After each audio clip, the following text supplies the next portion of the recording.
जय भीम, जय भीम आर्मी। सम्मानित साथियों, आज 11:30 बजे अचानक से लाइव इसलिए आना पड़ा कि प्रशासन जो है वो खेल खेलना सोच रहा है और मैं अचानक से इसलिए लाइव आया हूँ कि कुछ लोग जो है प्रशासन के लोग माहौल ख़राब करने की कोशिश कर रहे हैं। और अभी यहाँ पर प्रशासन के लोग आए थे और वीडियो वगैरह बना कर ले गए। तो मैं पूछना चाहता हूँ, आखिर प्रशासन क्या करना चाहता है? हमारी भूख हड़ताल 7 की पीरियड हमसे चल रही है, लॉकडाउन का पूरा पालन किया जा रहा है। लॉकडाउन की सभी शर्तों के अनुसार लॉकडाउन को चलाया जा रहा है। सोशल डिस्टेंसिंग का पालन किया जा रहा है। तो फिर प्रशासन को, खासकर थाना बेट को, मुझे लगता है कि वो जानबूझकर माहौल ख़राब करना चाहते हैं। इसलिए मुझे अपने भाइयों के साथ ये शेयर करना पड़ रहा है कि कल को अगर कोई प्रशासनिक अधिकारी तिरंगाजी करता है तो फिर जो है हम लोग आंदोलन के लिए तैयार रहेंगे। आंदोलन किया जाएगा। बस मैं ये बता देना चाहता हूँ, मेरा आज भूख हड़ताल का 10वां दिन था और संविधान को हाथ में लेकर मैं भूख हड़ताल कर रहा हूँ। लेकिन कुछ लोग जो है प्रशासनिक अधिकारी अगर माहौल को ख़राब करना चाहते हैं तो मैं अपने भाइयों को पहले ही ये आगाह कर रहा हूँ कि प्रशासनिक अधिकारी कुछ खेल खेल रहे हैं और जो लोग ये षड्यंत्र रच रहे हैं, मैं उनको ये बता देना चाहता हूँ कि पूरा देश जानता है कि मनजीत सिंह नौटियाल जो है वो बेहेट के गुरु रविदास प्रांगण में भूख हड़ताल पर बैठे हैं और हमारी भूख हड़ताल शांतिपूर्ण ढंग से चल रही है। लेकिन कुछ लोग जो है जानबूझकर, जिन लोगों को ये तकलीफ हो रही है कि मैं आवाज़ न उठाऊं, जनता के लिए मैं काम ना करूं, मैं अपनी कौम की आवाज़ न उठा पाऊं, मैं बोल ना सकूं, मुझे दबाने के लिए प्रशासन जितने भी षड्यंत्र रच रहा है, बस मैं उसे बता देना चाहता हूं कि जेल हमारा असली घर है।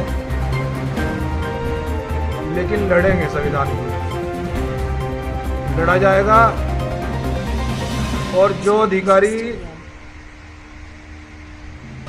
संविधान से ऊपर उठकर दबाने की कोशिश करेगा, बस मैं से ये कहना चाहता हूँ कि उसको कुर्सी पर नहीं रहने देगा, उसे सस्पेंड होकर घर जाना पड़ेगा, क्योंकि हम लोग संविधान को मानने वाले लोग हैं। संविधान को हम मानते हैं और संविधान में आस्था रखते हैं। जो लोग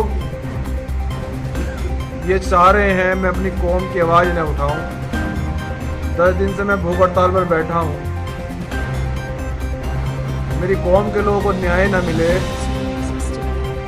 मेरी कौम जो है वो वंचित है, शोषित है, पीड़ित है, मैं किसी परिस्थिति में अपनी कौम की आवाज़ उठा रहा हूं, तो सरकार को बड़े पैमाने पर तकलीफ हो रही है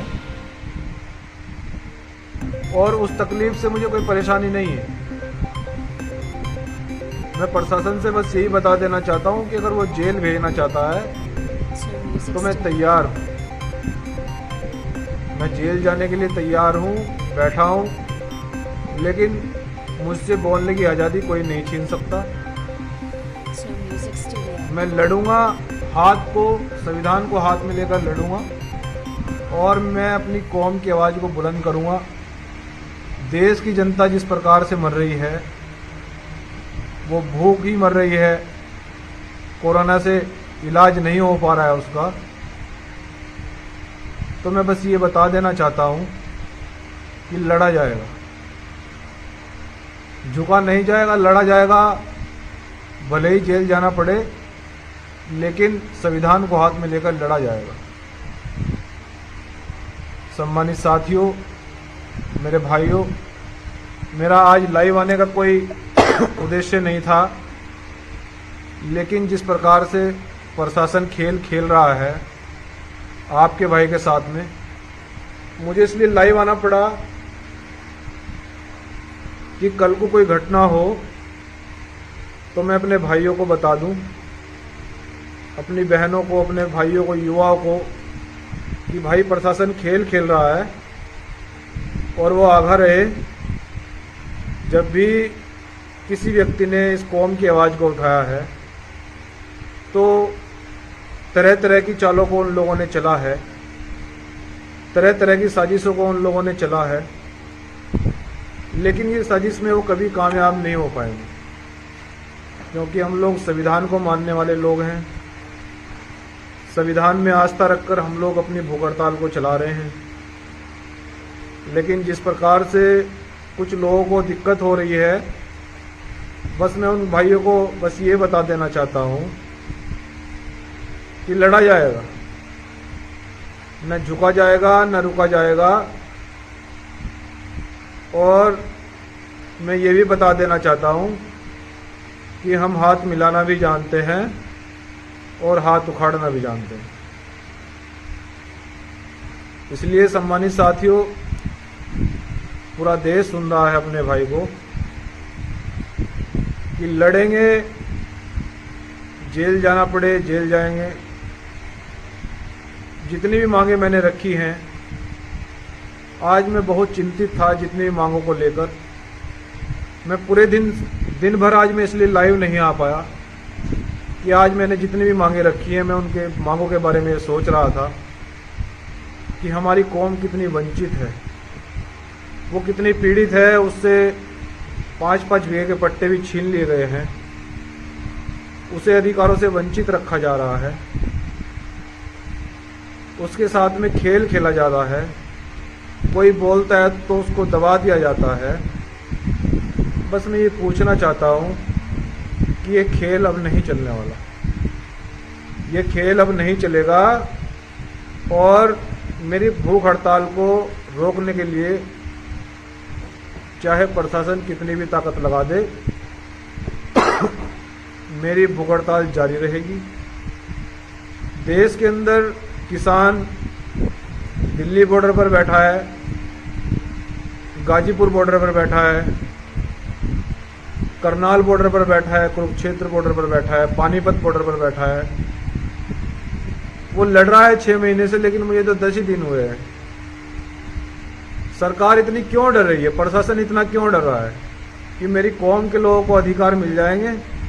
वो इसलिए डर रहा है। क्या मेरी कौम के लोगों को देश की सरकार अधिकार नहीं देना चाहती? मैं ये पूछना चाहता हूँ। सम्मानित साथियों,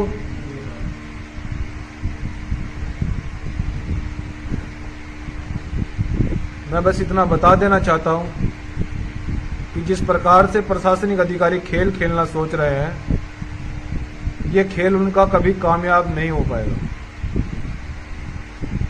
जो वो चाह रहे हैं उसमें वो कामयाब नहीं हो पाएंगे। प्रशासन ने मुझसे वादा किया था, मेरे सामने शर्तें रखी थी, मैंने प्रशासन की बात को माना। मैंने 17 मई में सहारनपुर में जनता को रोड पर नहीं निकलने दिया। व्यवस्था बनाना हमारी प्राथमिकता है। व्यवस्था बनाना हमारा उद्देश्य है। हम नहीं चाहते कि माहौल खराब हो, यही हमारी प्राथमिकता है और इस प्राथमिकता के आधार पर हमने काम किया। सहारनपुर में मैंने किसी भी भाई को रोड पर नहीं आने दिया और मैं अपने भूख हड़ताल स्थल पर भी बैठा रहा। सभी प्रशासनिक अधिकारियों को मैंने कहना माना।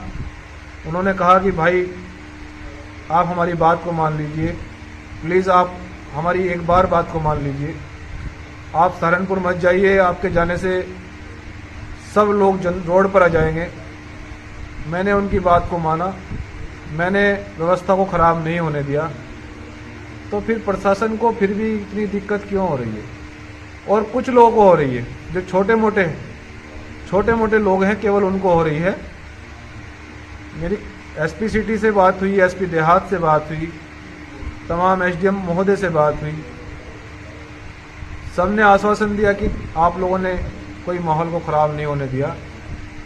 और हमारा आज का दिन बड़ा सफल रहा माहौल बनाने में, और हमने पूरी मदद करी। भीम आर्मी के तमाम लोगों ने, पूरे ज़िले के लोगों ने प्रशासन की पूरी मदद करी। लेकिन कुछ लोग अब खेल खेलना क्यों चाह रहे हैं? वो अब ये क्यों चाह रहे हैं कि माहौल ख़राब हो जाए? अगर वो ये चाहते हैं कि माहौल ख़राब हो तो मैं उनकी इस साजिश को कामयाब नहीं होने दूंगा। मैं कुछ साथियों को मिलने के लिए गया था, अभी उनकी तबीयत खराब हो रही थी, तो यहाँ पर कुछ पुलिस अधिकारी आते हैं, यहाँ की वीडियो बनाकर ले जाते हैं, और वीडियो बनाकर यहाँ की ले जाकर वो यहाँ के 1-2 लोगों को धमकाते हैं। मैं उनसे पूछना चाहता हूँ कि मेरे लोगों को डराने की कोशिश नहीं की जाए, बेवजह उनको धमकाने की, डराने की, उनके साथ में मारपीट न की जाए। जो कहना है वो मुझे कहें, जो मुकदमे लगाने हैं वो मुझ पे लगाएं मुकदमे। मैं तैयार बैठा हूँ, मैं जेल जाने के लिए तैयार हूँ, संघर्ष करने के लिए तैयार हूँ, आंदोलन करने के लिए तैयार हूँ, लेकिन मेरी कौम को डराने की कोशिश नहीं की जाए। बस मैं इतना बता देना चाहता हूँ, हम लोग देश के वो ताकतवर लोग हैं, हम व्यवस्था बनाना भी जानते हैं और अधिकार लेना भी जानते हैं, और संविधान को लेकर रोड पर उतरना भी जानते हैं। तीनों काम हमारे से अच्छी तरह से आते हैं। इसलिए मैं तमाम अपने भाइयों को, युवा साथियों को, पूरे देश के लोगों को बस ये कहना चाहता हूँ कि प्रशासन जो खेल खेलना चाह रहा है उस खेल को सफल नहीं होने देंगे, उस खेल को सफल नहीं होने दिया जाएगा। मैं यहीं बैठा हूं, भूख हड़ताल पर ही, भूख हड़ताल स्थल पर बैठा हूं, भूख हड़ताल स्थल पर बैठा हूं, और जिस प्रकार से यहां वीडियो बनाकर लेकर गए, मुझे बिना बताए, मुझे बताया नहीं गया, कुछ बात नहीं बोली, हमारे 1-2 लोगों को धमका कर चले गए। ये क्या है? ये डर क्यों पैदा किया जा रहा है हमारे लोगों में कि मैं अपनी कौम की आवाज़ बन रहा हूँ, कि मैं अपनी कौम की आवाज़ उठा रहा हूँ? इसलिए तो मैं बता देना चाहता हूँ कि कोई भी व्यक्ति भ्रम में न रहे, भ्रम दूर कर दिया जाएगा। समझ रहे हो? हम लोग संविधान को मानने वाले लोग हैं। बस मैं इतना कहना चाहता हूं कि साजिशों के किसी भी सूरत में कामयाब नहीं होने दी जाएगी। बाकी मैं आपसे तमाम साथियों से समय मिलते ही कोई ऐसी घटना या बात होगी तो मैं आपसे फिर से रूबरू होऊंगा। मेरी तबीयत खराब है और मैं घटना स्थल पर ही बैठा हूं, और हो सकता है कि अभी ग्लूकोज लगाया जाए, लेकिन बस मैं इतना कहना चाहता हूं कि साथियों, आप लोग सतर्क रहें, इन लोगों की साजिशों से सतर्क रहें। बाकी जो भी होगा आपसे फिर रूबरू हो जाएगा। जय भीम, जय भीम आर्मी, इनकलाब जिंदाबाद, जय भगत सिंह।